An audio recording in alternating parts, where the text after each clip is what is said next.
Hello, everybody, and welcome to the Lit Up Lightworker Podcast, bringing you fun and soulful interviews with spiritual teachers with the aim of tuning you in and lighting you up. You can access all episodes of the podcast on iTunes, Spotify, Stitcher, and TuneIn. And be sure to subscribe to my YouTube channel for more videos and interviews all about spirituality and wellness.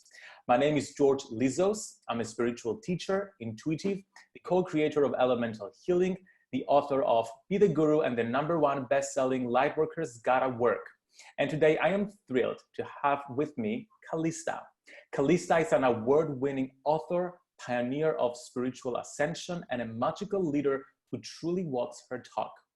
Through creating the therapy modalities, angel healing, unicorn healing, and Atlantean crystal healing, Calista has attuned thousands of souls worldwide to the angelic, elemental, and crystalline kingdoms, and believe by healing and empowering our lives, we help all of creation to thrive.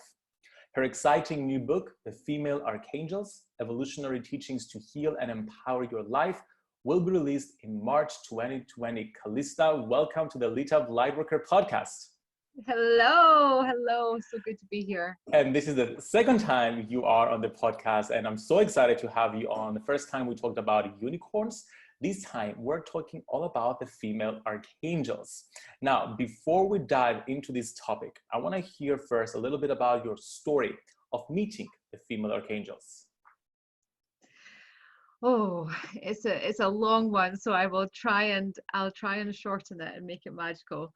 Of course, it is magical because when I was younger, I had a really good affinity with the angels, with magic, with the fairies. I was very much open to that side of life, that side of spirituality. I had a big detour in academia and science, and was cancer research scientist for many years. And then when I began to feel my purpose and follow my purpose, my calling, I became a holistic healer. And through just learning different modalities and meditating and really getting to grips with who I am, like spiritually, who my soul is, who my inner being is, I met angels. And I reacquainted with the angels that I connected with when I was younger. And I was told by Archangel Raphael and his divine counterpart, Archeia Virtue, that one day I would create a healing system, which we now know as angel healing. And I would attune people all over the world to the angels, making angel healing and angel partnerships really grounded, really easy to apply. And that was huge for me at the time, because I just came out of science. I didn't realize that my path was destined to be a teacher and do all these things, but I trusted the path. I was led by Raphael and Archeia Virtue. And slowly but surely, angel healing came to be. It's now taught all over the world. And since 2012, they have wanted their book to be out there. But I needed to line up certain things. I needed to have my family. I needed to just, develop my own spirituality a little bit more. And so now is the book. The book is here 8 years later. How exciting. And of course, everybody knows about the male version of the archangels, Archangel Michael and Gabriel and Raphael and Uriel and all that. Now, personally, I had never heard about the female archangels until you told me about them. And I'm sure many listeners right now are having the same question. What the heaven are the female archangels? So let's just define our terms.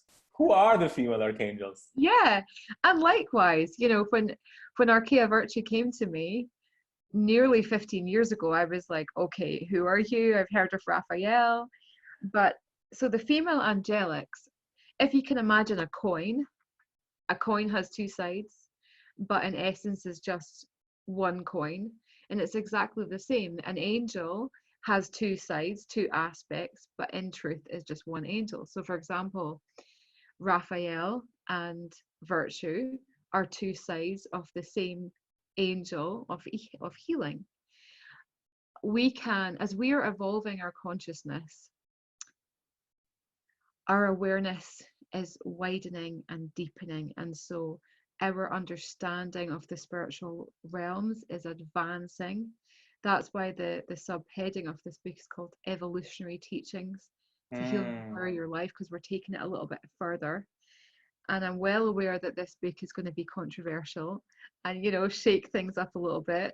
But the female archangels have always been there.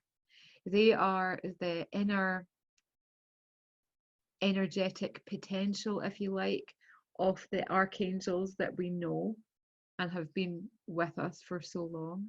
The male archangels have been depicted, angels have always kind of been depicted as this sort of masculine form, but in truth, angels are androgynous. They don't have a gender, but their vibration can be felt more towards the feminine, more towards masculine, or a unified blend.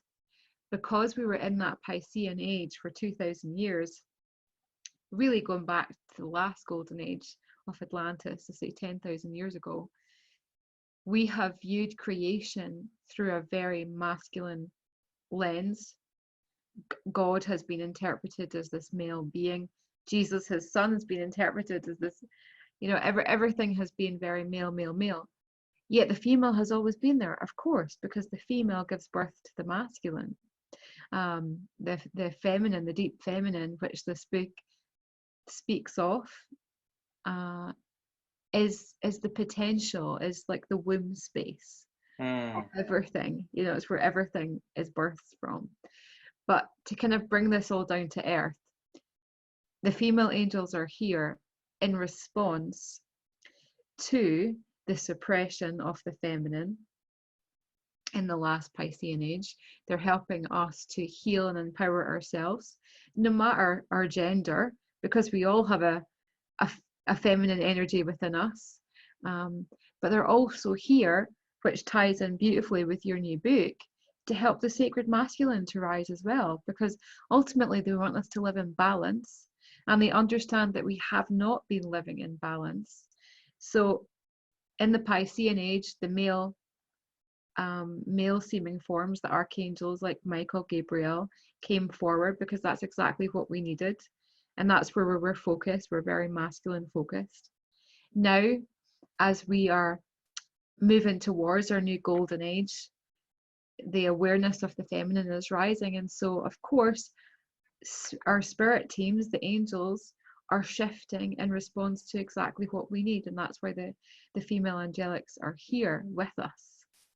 That is so interesting, because I remember when I was first finding out about the angels and the archangels specifically, well, I was told that they have no gender, but they have an energy, and that's how we give them like some sort of a gender.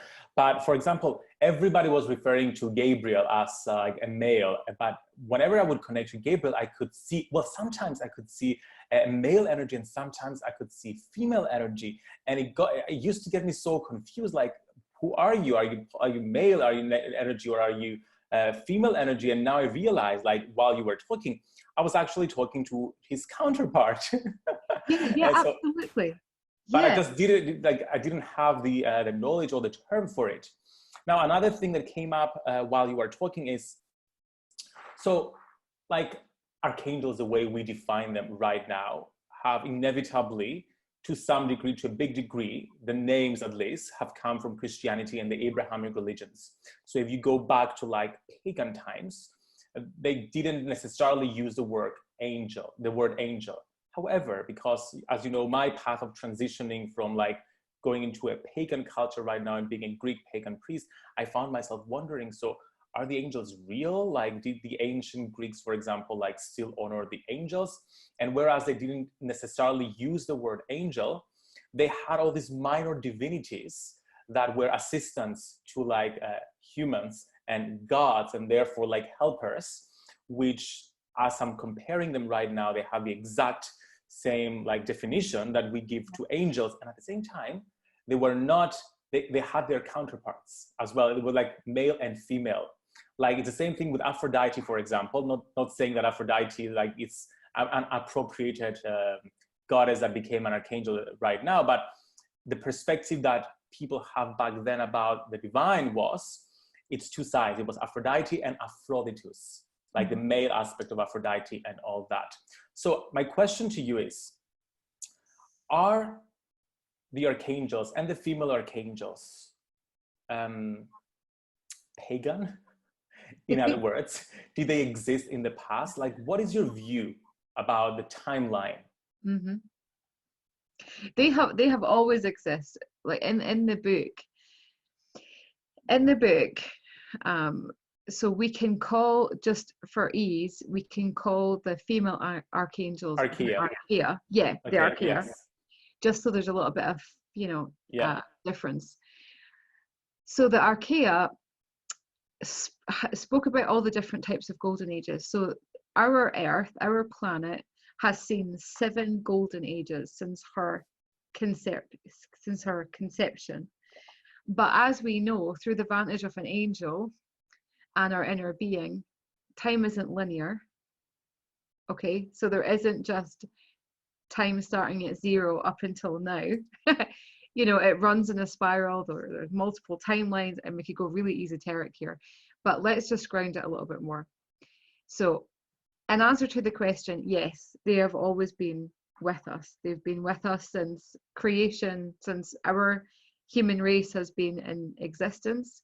And because we are gendered beings, we are masculine and feminine, but we also have what they have, the vibration of masculine and feminine within us too. And so there's so much going on. They don't have a gender, but they still have the frequency that we have. And this is it. Many people work with balancing and healing the feminine and masculine parts of themselves through working with gods and goddesses and deities, or working with angels, or working with the elementals.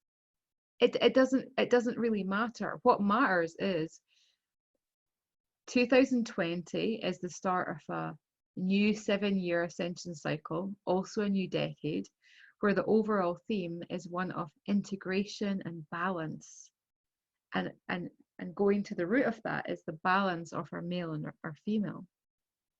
So it sounds like the energies have existed. It's just through time and through the different timelines, people have interpreted those energies in different ways. Yeah, absolutely. Whether those are angels, archangels, archeia, gods, goddesses, etc. Essentially, it is that energy, that powerful energy.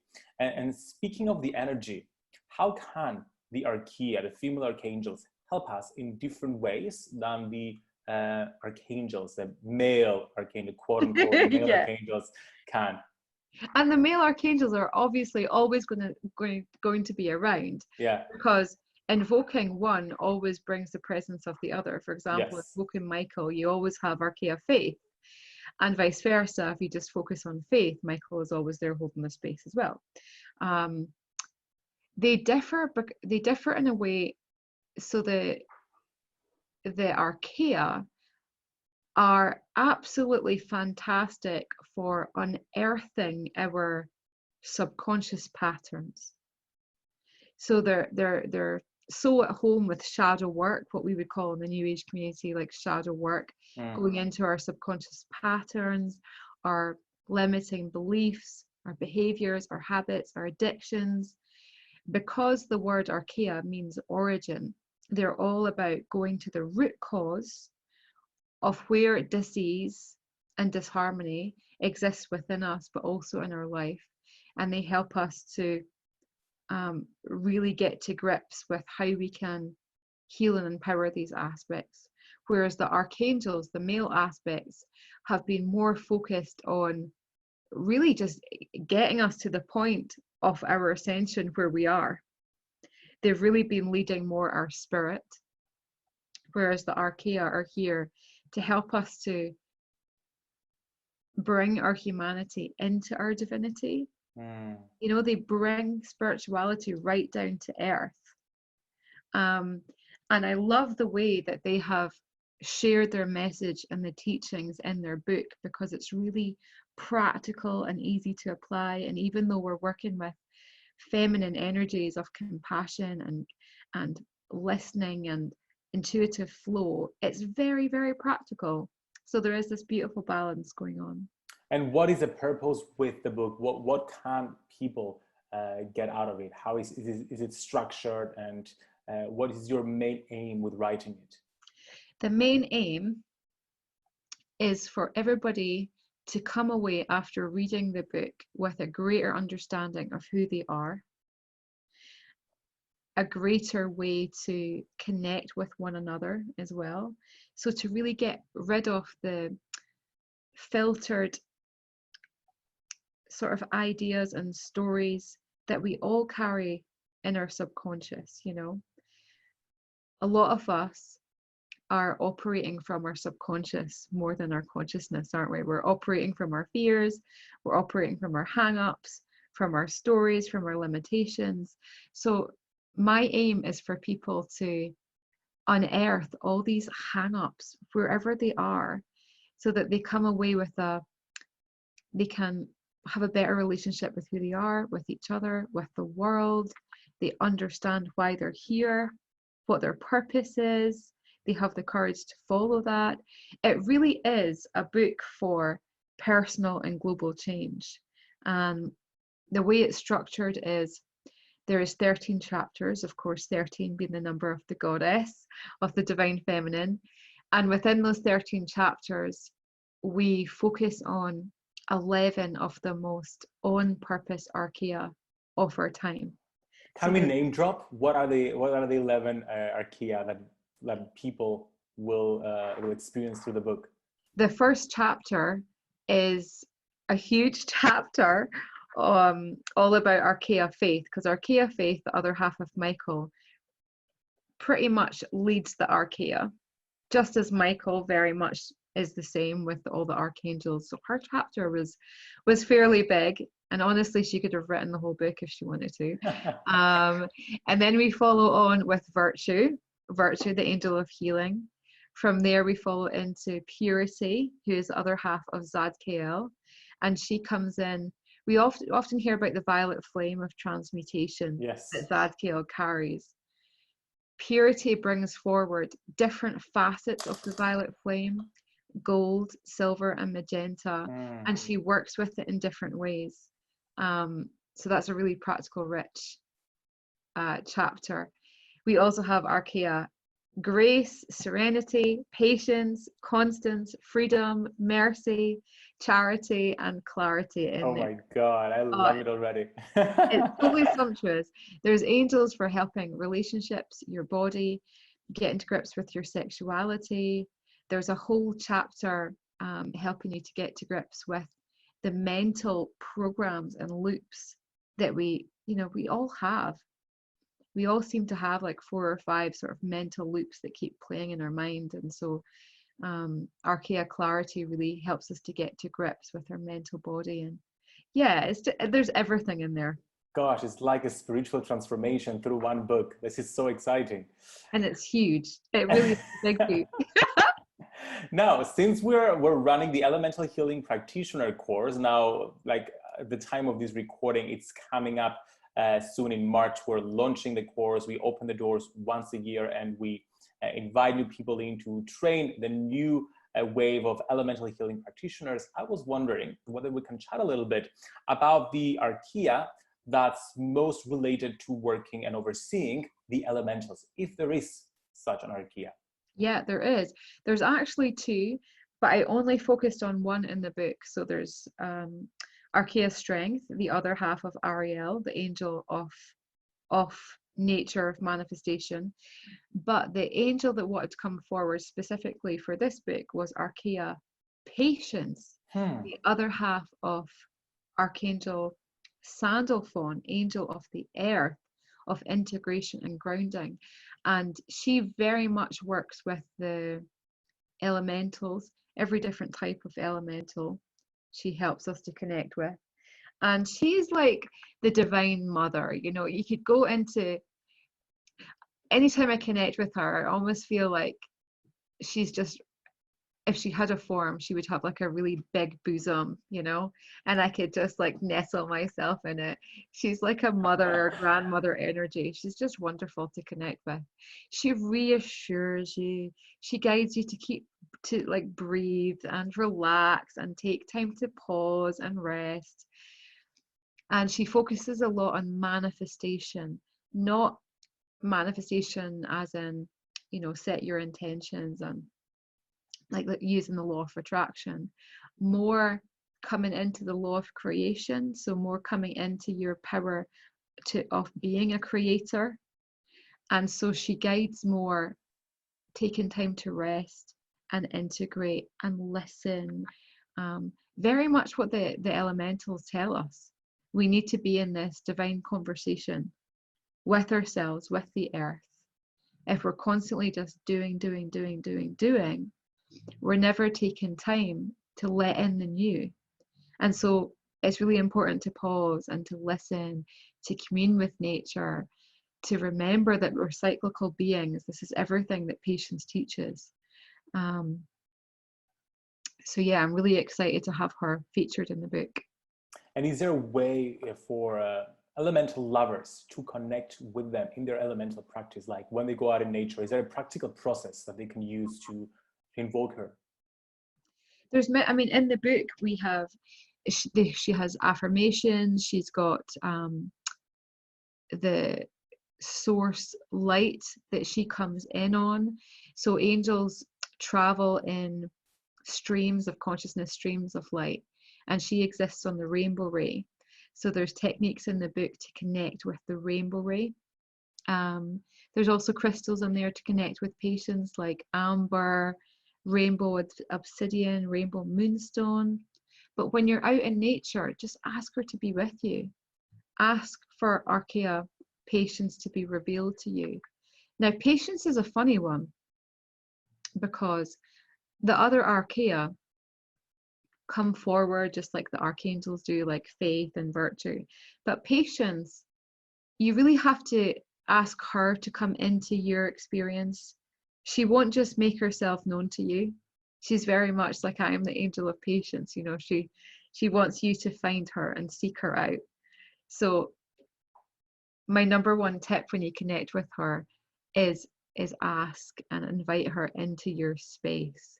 Go for a walk together and just notice the difference. Like even now, as I'm feeling her coming in, I'm slowing down and I'm just like calming into my body, and I can feel my physical body even more. And she's showing me, you know, when you're connecting with her and you're out in nature, every time you put your foot down into the earth, imagine you're kissing the earth. You're connecting your body, which is in truth an emanation of the physicality of Mother Earth. It's connecting with Mother Earth, and you're walking in love, walking in patience. Wow, which is exactly the message of the elementals as well, like vibing with Mother Earth.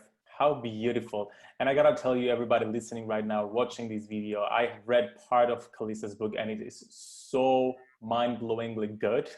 There is so much new information, like nothing like that has been written before, and I know people will get immense value out of it.